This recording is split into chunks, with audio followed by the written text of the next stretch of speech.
Right back at it on the subject of boxing.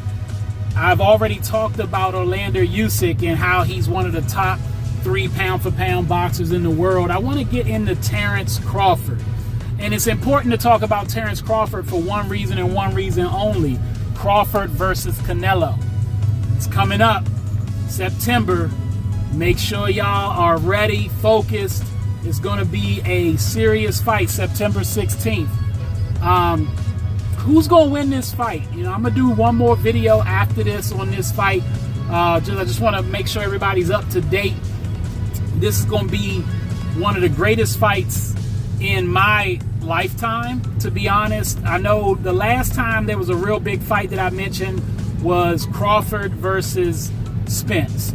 And I mentioned how that was the biggest fight since Mayweather versus Manny Pacquiao. And like going back to the all-time great fights like Sugar Ray Leonard and Hearns, or Hagler-Hearns, all that type of stuff. Well, Crawford made it look easy against Errol Spence, but it didn't change the fact of the build-up and what both those fighters had done going into that fight. It was a 50-50 fight going into it by most experts. You never know once guys get into the ring how it's going to shake out, and we don't know with this one either. But I tell you, another 50-50 fight. And you might want to say, out of respect for Canelo, let's call it a 55-45 fight, because Canelo's the bigger guy. And boxing logic would say Crawford coming up as many weight classes as he is, that's a no-no. You don't do that. Not too often do fighters do it. Roy Jones Jr.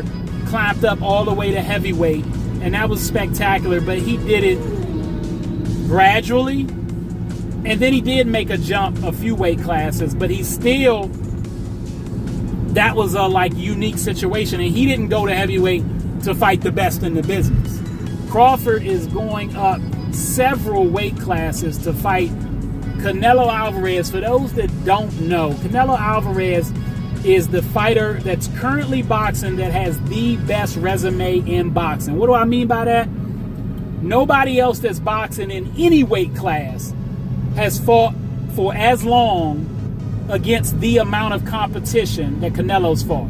Canelo's been fighting professionally since he was a teenager against grown men. I think he was 16 when he first started fighting, if I'm not mistaken. Somebody can correct me on that, but I'm pretty sure.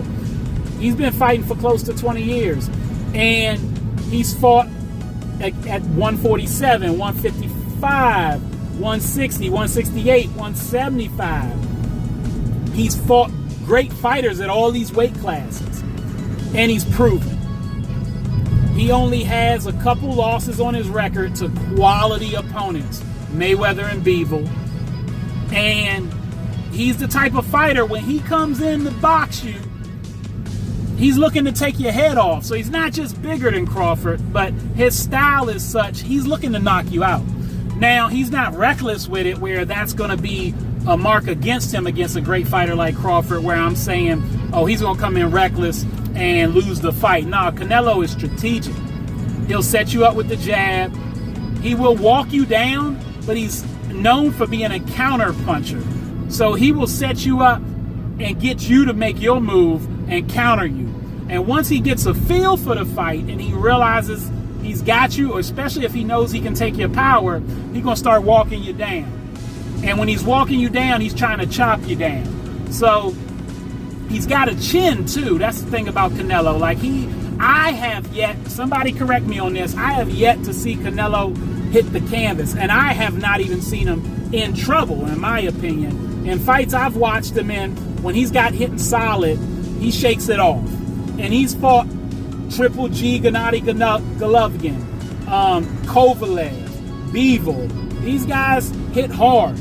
And none of them were able to have him in a situation where I thought he was hurt.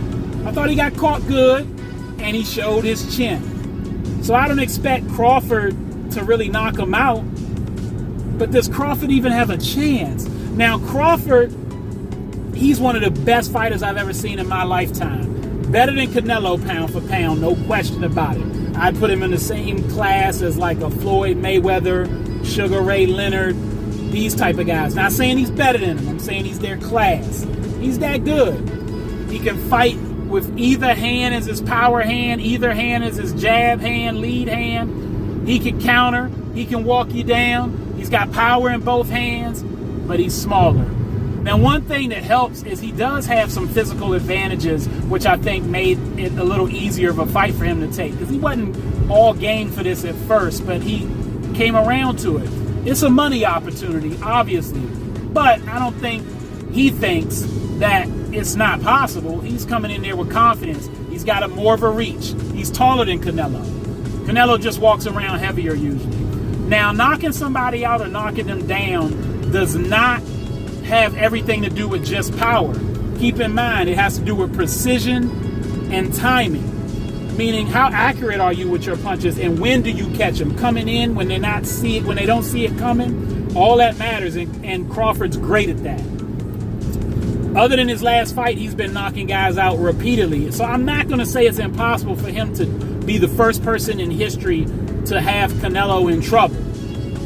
But I'm going to say it would be historical if he doesn't. So I'm picking Crawford. I think I've said that in other fights. I'm going to break down why in a future video. But just let me know what y'all think. Who are y'all taking?